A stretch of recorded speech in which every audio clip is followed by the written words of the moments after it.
Hello friends, അപ്പോൾ ഇന്നത്തെ വീഡിയോയിൽ നമ്മൾ ഡിസ്കസ് ചെയ്യാൻ പോകുന്നത് എക്കണോമെട്രിക്സ് എന്ന സബ്ജക്റ്റിൽ നിന്നും നമ്മൾ 6th സെമിസ്റ്റർ എക്സാമിന് എക്സ്പെക്റ്റ് ചെയ്യുന്ന 2 മാർക്ക് ക്വസ്റ്റ്യൻസും അതിൻ്റെ ആൻസേഴ്സുമാണ്.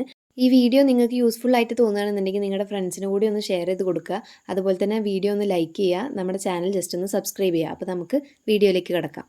ആദ്യം തന്നെ നോക്കുന്നത് എക്കണോമെട്രിക്സ് ആണ്. Econometrics is concerned with empirical determination of economic laws. It is an economic measurement and branch of economics. ഇത്രയും എഴുതിയാൽ നമുക്ക് 2 മാർക്ക് സ്കോർ ചെയ്യാൻ പറ്റും. ഇത് പല പ്രാവശ്യമായിട്ട് നമ്മൾ ചോദിച്ച് കണ്ടിട്ടുണ്ട്. അടുത്ത ടോപ്പിക്കാണ് normality assumption. The normality assumption means that the data or the residuals in a statistical model are assumed to follow a normal distribution. ഇതാണ് നോർമാലിറ്റി അസംഷൻ. അപ്പോൾ 2 മാർക്ക് നോർമാലിറ്റി അസംഷൻ ചോദിക്കുകയാണെന്നുണ്ടെങ്കിൽ ഇത്രയും എഴുതി വെച്ചാൽ നമുക്ക് 2 മാർക്ക് സ്കോർ ചെയ്യാൻ പറ്റും. നെക്സ്റ്റ് ടോപ്പിക്കാണ് auto correlation. Auto correlation is the degree of similarity of A variable between 2 successive time intervals. Next cross sectional data. Cross sectional data എന്ന് വെച്ചാൽ 1 or more variable collected at A same point of time such as census of population conducted in every 10 years. ഇത്രയും എഴുതിയാൽ നമുക്ക് 2 mark score ചെയ്യാൻ പറ്റും. അടുത്തതാണ് time series data. Time series data is observation on the values that a variable takes in a different times, daily or weekly. Next pooled data. ഇത് ഭയങ്കര സിമ്പിളാണ്. It is a combination of time series data and cross sectional data. അടുത്തത് multi collinearity. Multi collinearity is the statistical phenomena where 2 or more independent variables strongly correlated. Next one BG test. The BG test is A test for auto correlation in the errors in a regression model. അടുത്തതാണ് park test. The park test is a method to detect heteroscedasticity, a situation where the variance of the error terms in a regression model is not constant. Park ടെസ്റ്റും വളരെ സിമ്പിളാണ്. ഹെറ്ററോസ്കെഡാസ്റ്റിസിറ്റി എന്താണെന്ന് പഠിച്ചു കഴിഞ്ഞാൽ നമുക്ക് park ടെസ്റ്റും എഴുതാൻ പറ്റുന്നതാണ്. അടുത്തത് Glejser test. It is developed by Herbert Glejser in 1969, used to detect heteroscedasticity in a regression model by regressing the absolute values of the residuals on the independent variables. അടുത്തതാണ് ordinary least square. Ordinary least square എന്നുള്ളതിൻ്റെ questions ചില സമയത്ത് OLS എന്ന് മാത്രം ചോദിക്കാറുണ്ട്. Ordinary least square is a type of linear least square method for choosing the unknown parameters in a linear regression model by the principle of least squares.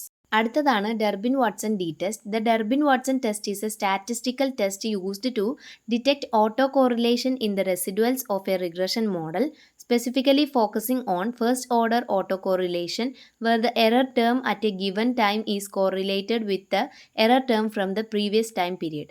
അടുത്തത് heteroscedasticity. It refers to a situation where the variance of the error terms in a regression model is not constant across all observations, violating the assumption of homoscedasticity. Next one dummy variable. Dummy variable is a binary variable used to represent categorical data like gender, race or season in regression analysis or other statistical models where numerical data is required. അടുത്തത് dummy variable trap. The dummy variable trap occurs when including all dummy variables for a categorical variable along with the intercept term leads to perfect multicollinearity, making it difficult to interpret the model. അടുത്തത് restricted least square. Restricted least square is a method of estimating parameters in A linear model where some parameters are known or assumed to be equal to specific values and the estimation process enforces these restrictions. Next, multiple and partial regression. Multiple regression examines the relationship between a dependent variable and multi-independent variables, while partial regression focuses on the relationship between 2 variables while controlling for the effect of one or more other variables. അടുത്തത് Gauss-Markov theory. Gauss-Markov theory states that under certain conditions, the ordinary least square estimator is the best linear unbiased estimator of the parameters in a linear regression model.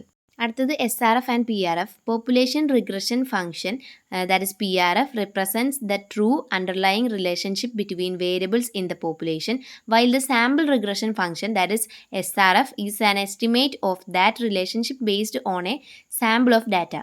അടുത്തത് homoscedasticity. The assumption that the variance of the error terms is constant across all levels of the independent variable. അടുത്തത് hypothesis. A hypothesis is a tentative statement or assumption about a population parameter often used to test economic theories or relationships between variables using statistical methods to determine if evidence supports or refutes the hypothesis. Next one, t-test. T-test is a statistical hypothesis test used to determine if there's a significant difference between the means of two groups or if a coefficient in a regression model is significantly different from zero.